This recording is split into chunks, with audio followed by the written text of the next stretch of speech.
تکون خلافت علی منہاج النبوہ، پھر ایک دور آئے گا خلافت علی منہاج النبوہ کا۔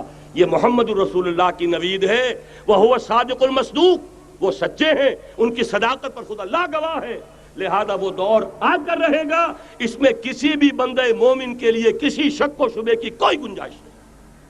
اگلی حدیث اگلی سنیے، اب جب یہ دور آئے گا تو عالمی ہوگا، جیو ورلڈ آرڈر نہیں ہوگا، جسٹ ورلڈ آرڈر ہوگا۔ یہ نیو ورلڈ آرڈر NWO، حقیقت میں جیو ورلڈ آرڈر ہے JWO، لیکن اسی کو بدلنا ہے جسٹ ورلڈ آرڈر آف اسلام، اور وہ گلوبل ہوگا۔ دو حدیثوں کا تذکرہ کر دوں۔ حضرت ثوبان حضور کے ایک آزاد شدہ غلام تھے، وہ روایت کرتے ہیں، مسلم شریف کی روایت ہے، یہ صحیحین میں فرماتے ہیں کہ حضور نے ارشاد فرمایا، ان اللہ زوالی الارض فرأیت مشارقها ومغاربها وان امتی سیبلغ ملکها ما زوی لی منها، رواہ مسلم رحمہ اللہ۔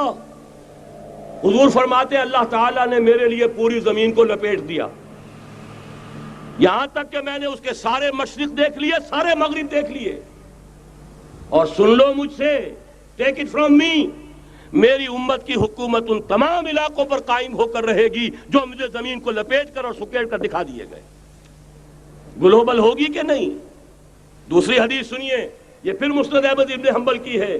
حضرت مقداد ابن الاسود رضی اللہ تعالی عنہ فرماتے ہیں، حضور نے فرمایا، لا يبقى على ظهر الارض بیت وبر ولا مدر الا ادخلہ اللہ کلمۃ الاسلام بعز عزیز وذل ذلیل، اما يعزهم اللہ فیجعلهم من اہلها او یذلهم فیدونون لها۔ یہ ہے حدیث مسند احمد ابن حنبل کی۔ اور حضرت مقداد فرماتے پھر میں نے کہا اچھا تب تو ہو جائے گی وہی بات، وَيَكُونَ الدِّينُ كُلُّهُ لِلَّهِ، دین کل کا کل اللہ کے لیے ہو جائے گا۔ حدیث کا ترجمہ یہ ہے کہ حضور نے فرمایا، روئے زمین پر نہ کوئی اینٹ گارے کا بنا ہوا گھر رہے گا، نہ کوئی اونٹ کے بالوں کے بنے ہوئے کمبلوں کا خیمہ رہے گا جس میں اللہ تعالیٰ کلمہ اسلام کو داخل نہ کر دے۔ لیکن یہ داخلہ دو طریقے سے ہوگا، بعز عزیز وذل ذلیل، یا صاحب عزت کے اعزاز کے ساتھ، یا کسی مغلوب کی مغلوبیت کے ساتھ، یعنی یا تو اللہ تعالیٰ ان کا اعزاز فرمائے گا اور وہ کلمہ اسلام کے خود قائل ہو جائیں گے۔ جب گھر والا خیمے والا اسلام لے آئے گا تو اسلام اس کے گھر میں داخل ہوگا، اس کو بھی عزت نصیب ہوگی۔ وَلِلَّهِ الْعِزَّةُ وَلِرَسُولِهِ وَلِلْمُؤْمِنِينَ، عزت تو حق ہے اللہ کا، اس کے رسول کا اور اہل ایمان کا۔ اور اگر وہ اسلام قبول نہیں کرے گا تو یؤتُ الْجِزْیَةَ عَنْ یَدٍ وَهُمْ صَاغِرُونَ، چھوٹے ہو کر رہنا پڑے گا، جزیہ دینا ہوگا، اسلام کی بالادستی قبول کرنی ہوگی۔ بتائیے اس کے بعد بھی کوئی شک ہے؟ یہ ہے آسمانی نقشہ۔ یہ اللہ فرما رہے ہیں واللہ متم نورہ ویابی اللہ الا یتم نورہ لیظہرہ علی الدین کلہ ولو کرہ المشرکون، یہ اللہ کا فیصلہ ہے۔ ادھر یریدون لیطفئوا ہے، یہ زمینی نقشہ ہے۔ اب شکل کیا ہے؟ اب میں آپ سے عرض کر دوں کہ ان دونوں کے مابین جو خلا نظر آ رہا ہے، کوئی شخص یقین کے ساتھ نہیں کہہ سکتا کہ اب حالات کا کیا رخ ہوگا، اس لیے کہ ظاہر بات ہے قرآن مجید میں مستقبل کے بارے میں خود حضور سے کہلوایا گیا، وَإِنْ أَدْرِي أَقَرِيبٌ أَمْ بَعِيدٌ مَا تُوعَدُونَ۔ لوگوں مجھے معلوم نہیں ہے کہ جس بات کی تمہیں خبر دی جا رہی ہے وہ قریب آ چکا ہے یا دور ہے۔ وَإِنْ أَدْرِي لَعَلَّهُ فِتْنَةٌ لَكُمْ وَمَتَاعٌ إِلَىٰ حِينٍ، اور میں نہیں جانتا، ہو سکتا ہے اللہ کچھ اور مہلت دے دے تمہیں، اور کچھ اور آزمائش جو ہے اس کے لیے تمہارے لیے کوئی اور مہلت عطا فرما دے، ہو سکتا ہے۔ تو میں بھی کسی دعوے سے نہیں کہہ رہا، لیکن دو امکانات ہیں۔ امکان نمبر ایک کیا ہے؟ ابھی عالم اسلام کا ایک سالڈ بلاک ہے جو یہودی ورلڈ آرڈر کی نگاہوں میں کھٹک رہا ہے۔ میں کھٹکتا ہوں دل یزداں میں کانٹے کی طرح، اگرچہ ان کی اسٹریٹجی کیا ہے، ایک ایک کر کے ان کے حصے بکھرے کر کے تیا پانچا کرو۔ ابھی وہ بلاک کون سا ہے؟ ایران ہے، افغانستان ہے، پاکستان ہے، اور روسی ترکستان سے آزاد ہونے والی جو ریاستیں ہیں، یہ ایک سالڈ بلاک ہے۔ یہ عجمی مسلمان عربی نہیں، عربی گئے، یہ نوٹ کر لیجئے، اس لیے کہ عربوں کو اللہ نے فضیلت دی تھی، محمد ان میں سے تھے صلی اللہ علیہ وسلم، یہ رتبہ بلند ملا جن کو مل گیا، لیکن ساتھ ہی اللہ نے دھمکی بھی دے دی تھی سورہ محمد میں، ان تتولوا یستبدل قوما غیرکم، اگر تم پیٹھ دکھا دو گے اس مشن کو جو ہم نے تمہارے حوالے کیا ہے، تمہیں ہٹائیں گے، کسی اور کو لے آئیں گے۔ اور یہ بات ہو چکی ہے 13ویں صدی عیسوی میں، 1258 میں جب سقوط بغداد ہوا ہے، عربوں کے ہاتھ سے عالم اسلام کی قیادت چھین لی گئی، معزول کر دیے گئے۔ اس کے بعد قیادت کن کے ہاتھوں میں آئی؟ ترکوں کے ہاتھ میں، ترکان تیموری ہندوستان میں، ترکان صفوی ایران میں، ترکان سلجوقی مڈل ایسٹ میں، اور ترکان عثمانی کا تو کہنا ہی کیا ہے، وہ ایشیا مائنر سے چل کر آپ کو معلوم ہے کہ مشرقی یورپ کا کتنا بڑا علاقہ، دی گریٹ آٹومان امپائر اس صدی کے آغاز تک قائم تھی۔ اس صدی میں عجیب عجیب معجزے ہوئے ہیں۔ گریٹ آٹومان امپائر جو 3 بر اعظموں پر محیط، نام و نشان ختم۔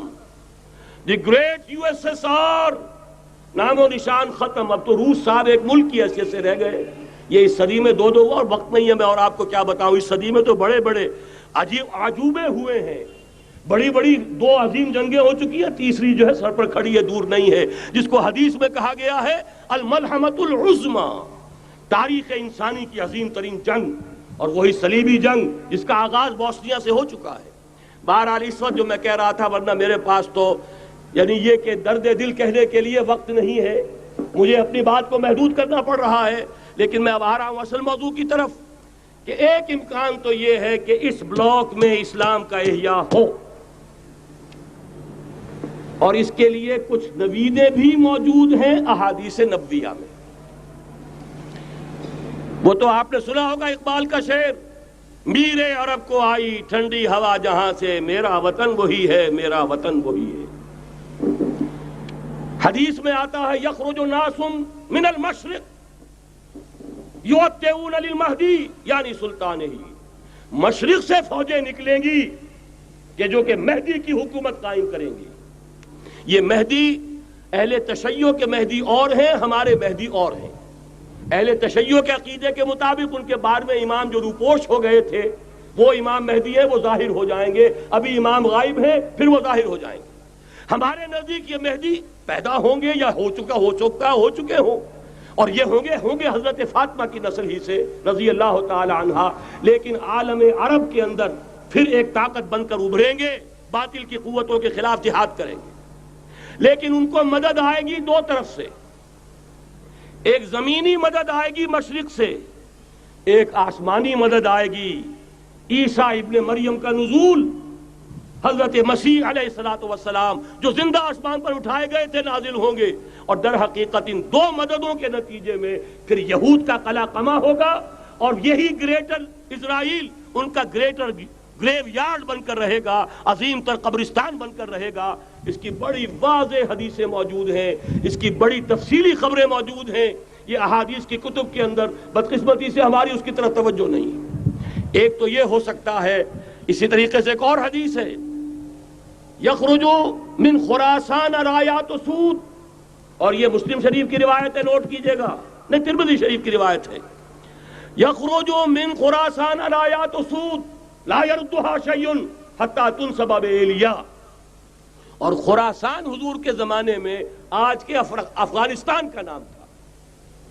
یہ افغانستان میں جو جہاد ہوا ہے، غلطیاں ہوئی ہیں اور غلطیوں کا خمیازہ بھگت رہے ہیں، یہ تو اللہ تعالیٰ کی سنت ہے جس میں اللہ نے صحابہ کو بھی ایگزمپٹ نہیں کیا، غلطی کی سزا دی ہے۔ 35 صحابہ کی غلطی غزوہ احد میں ہوئی، جہاں سے حکم تھا کہ مت ہٹنا، 50 میں سے 35 ہٹ گئے، نتیجہ کیا نکلا؟ فتح شکست میں بدل گئی، 70 صحابہ شہید ہو گئے۔ اللہ تعالیٰ نے فرمایا وَلَقَدْ صَدَقَكُمُ اللَّهُ وَعْدَهُ إِذْ تَحُسُّونَهُم بِإِذْنِهِ حَتَّى إِذَا فَشِلْتُمْ وَتَنَازَعْتُمْ فِي الْأَمْرِ وَعَصَيْتُمْ مِن بَعْدِ مَا أَرَاكُمْ مَا تُحِبُّونَ۔ مسلمانوں ہم سے گلہ نہیں کر سکتے، ہم نے اپنا وعدہ سچا کر دکھا دیا تھا جبکہ تم انہیں گاجر مولی کی طرح کاٹ رہے تھے، لیکن جب تم ڈھیلے پڑ گئے، تم نے ڈسپلن کو توڑا، تم نے اختلاف کیا تو سزا دی ہم۔ تو اگر صحابہ کرام رضوان اللہ تعالی علیہ مجمعین، خیر الناس بعد الانبیاء، پوری نوع انسانی کے اندر انبیاء کے بعد بلند ترین انسان، اگر ان کی بھی غلطی کا خمیازہ جو ہے اللہ نے چکھایا، کیوں چکھایا؟ ضروری تھا، آئندہ کے لیے سبق ہو جائے۔ یہ وَلِيُمَحِّصَ مَا فِي قُلُوبِكُمْ، تاکہ تمہارے دلوں کے اندر اگر کہیں کوئی کھوٹ ہے اور پاک کر دیں ہم۔ اس لیے بہرحال غلطیاں ہوئی ہیں افغانستان میں، ایک امام کے ساتھ بیعت نہیں تھی، بلکہ بدقسمتی اور پڑھ کر یہ ہے بیعت کر کے توڑ دی۔ عبد الرسول سیاف صاحب کے ہاتھ پر ہمارے پاکستان کے 7 گروپ جو تھے، انہوں نے عین حرم میں بیٹھ کر بیعت کی اور پاکستان آ کر بیعت توڑ دی۔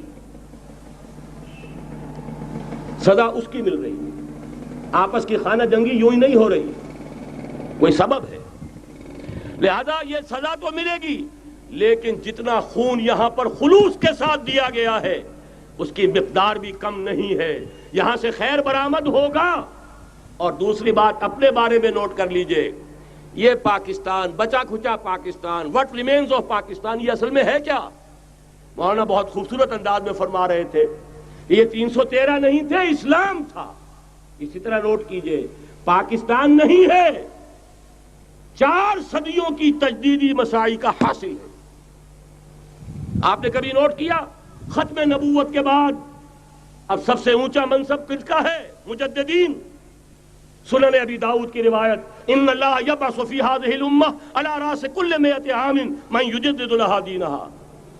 اور نوٹ کیجئے کوئی بات ہے، 1000 برس تک سارے مجدد عالم عرب میں پیدا ہوئے، جیسے ہی دوسرا 1000 سال شروع ہوا، الف ثانی کا مجدد اعظم شیخ احمد سرہندی کہاں تھا؟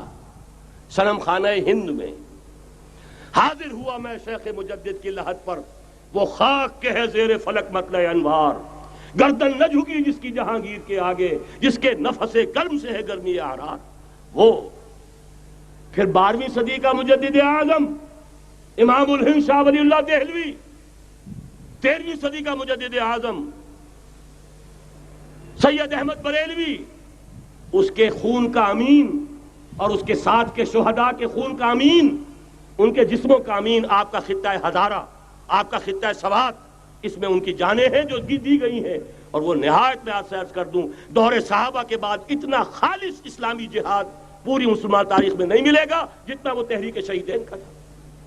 14ویں صدی ہجری میں شیخ الہند جیسا مجاہد اعظم کہ انگریز نے گرفتار کر کے قید بھی کیا ہے، تو کہاں؟ ہندوستان میں نہیں، کہاں؟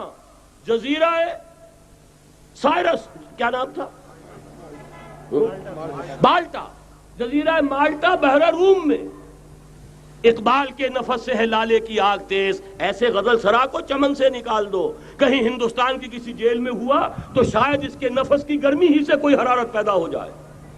اور اسی صدی میں، 14ویں صدی ہجری میں، اقبال جیسا مفکر، اسی 14ویں صدی ہجری میں مودودی جیسا مصنف، اسی 14ویں صدی ہجری میں مولانا الیاس جیسا مبلغ رحمہم اللہ، عظیم شخصیتیں آج پورے عالم اسلام میں آپ کو تبلیغی دوست ملیں گے۔ یہ کہاں سے شروع ہوئی تحریک؟ دہلی کی ایک چھوٹی سی مسجد سے، وہ مسجد بنگلے والی اب تو بڑی عالیشان ہو گئی ہے، جب وہاں شروع ہوا تھا کام بڑی چھوٹی سی مسجد۔ یہ سارے کام یہاں کیوں ہوئے؟ پورا عالم اسلام آزاد ہوا، کہیں نعرہ اسلام کا نہیں لگا، کہیں عرب قومیت پر، کہیں کسی اور عصبیت پر تحریکیں چلی ہیں، صرف تحریک پاکستان تھی کہ پاکستان کا مطلب کیا؟ لا الہ الا اللہ۔ کوئی سبب ہے کہ یہاں قرارداد مقاصد پاس ہوئی، حاکمیت اللہ کی ہے، کہ اکبر نام لیتا ہے خدا کا اس زمانے میں۔ یہ سارا ماضی سامنے رکھیے اور حضور کی دی ہوئی پیشین گوئیوں کا مستقبل سامنے رکھیے، ان دونوں سے ثابت ہوتا ہے اس خطہ ارضی سے کچھ ہونا ہے۔ اگرچہ بھٹکے ہوئے ہیں لیکن کبھی بھولی ہوئی منزل بھی یاد آتی ہے راہی کو، اور بھٹکے ہوئے آہو کو پھر سوئے حرم لے چل، اس کی ضرورت ہے مسلمان کو پھر اس کا مقصد یاد دلایا جائے۔ پاکستان اس لیے نہیں بنایا گیا تھا کہ ہمارے ہاں ٹاٹے اور برلے نہیں تھے تو ہمارے پاس اس کے بھی باپ وجود میں آ جائیں، اس لیے تو نہیں بنایا گیا تھا۔ پاکستان اس لیے نہیں بنایا گیا تھا کہ جاگیرداروں کی جاگیرداریاں محفوظ ہو جائیں، پاکستان اس لیے تو نہیں بنایا گیا تھا اور یہ کہ نمازیں اور مسجدیں تعمیر ہو جائیں، مسجدیں تو امریکہ میں تعمیر ہو رہی ہیں، عالی شان سے عالی شان، اس لیے پاکستان نہیں بنا تھا۔ آج بھی مسلمان، میں معذرت سے عرض کر رہا ہوں مولانا سے، آج بھی بھارتی مسلمان کی ایوریج نمازی ہونے کے اعتبار سے پاکستانی مسلمان سے کہیں بہتر ہے۔ آج بھی برقع نظر آ جائے گا تو ہندوستان میں نظر آ جائے گا۔ میں نے اپنی آنکھوں سے دیکھا چند سال پہلے، جب مکہ مسجد حیدرآباد دکن میں 3 دن مسلسل میری تقریریں ہوئی ہیں، 10,000 مرد اور 5,000 خواتین، اور ان میں سے کوئی بغیر برقعے کے نہیں تھی۔ ایک سیلاب نظر آ رہا تھا برقعوں کا کہ جب جلسہ ختم ہوا ہے رات کے 12 بجے 3 دن تک متواتر۔ یہاں کہاں نظر آئے گا برقع آپ کو؟ یہاں تو جس کے بعد 2 پیسے ہو گئے اس نے سب سے پہلے برقع اتار کے پھینک دیا۔ معلوم اچھی طرح سمجھ لیجئے، یہ چیزیں تو وہاں زیادہ ہیں یہاں کی نسبت۔ اصل ضرورت تھی کہ یہاں اس نظام کو قائم کیا جائے، وہ نظام عدل اجتماعی، وہ جس میں حریت ہو، جس میں عام آدمی بھی خلیفہ وقت کو ٹوک سکے۔ یہ کرتا کیسے بن گیا؟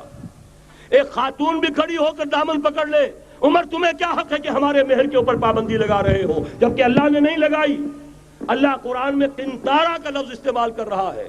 ڈھیروں سونا دے دے کوئی شخص اپنی بیوی کو مہر کے اندر، طلاق دیتے وقت اس میں سے کچھ نہیں لے سکتا، آپ کون ہوتے ہیں ہمارے حق کے اوپر پابندی لگانے والے؟ اور عمر نے کہا، آج ایک بڑھیا نے وہ اب عمر کو دین سکھایا، آرڈیننس واپس۔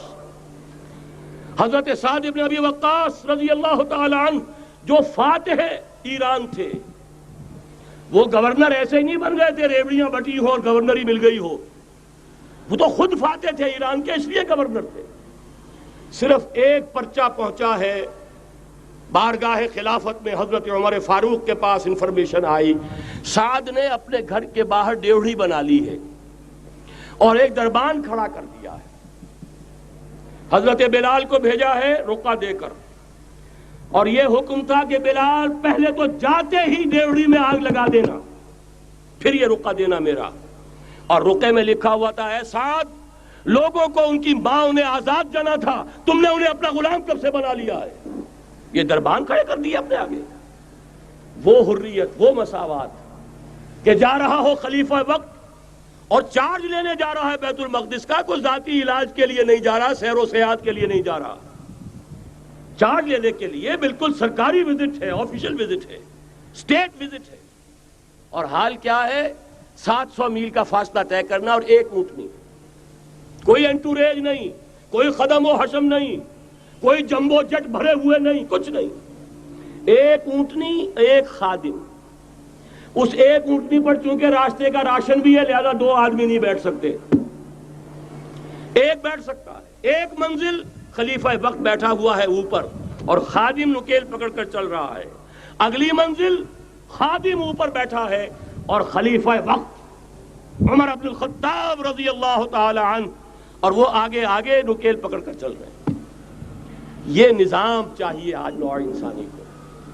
اس کے انتظار میں، اس کی تلاش میں نوع انسانی نے کتنے تجربے کر لیے، کیسی چھلانگیں لگائیں، ملوکیت ختم کی، آسمان سے گرا کھجور میں اٹکا، جمہوریت آئی نام نہاد، لیکن وہ سرمایہ دارانہ نظام بن کر آگے سے بڑھ کر لعنت بن گئی۔ پہلے جاگیردار مسلط تھا، اب سرمایہ دار اور کارخانے دار مسلط ہو گیا۔ اس سے نکلنے کے لیے زور لگایا، کمیونزم کی طرف گئے، چھلانگ لگائی، اب ایک پارٹی ڈکٹیٹر بن کر بیٹھ گئی۔ انسان رست از یک بنتا افتاد در بندے دیگر، ایک چیز سے غلامی سے نجات پاتا ہے، دوسری میں پھنس جاتا ہے۔ اور کیوں؟ کہ وہ نظام عدل اجتماعی جو محمد عربی کو دے کر بھیجا گیا تھا، اس کے کسٹوڈین سوئے ہوئے ہیں، اس کے کسٹوڈینز کو اندازہ ہی نہیں۔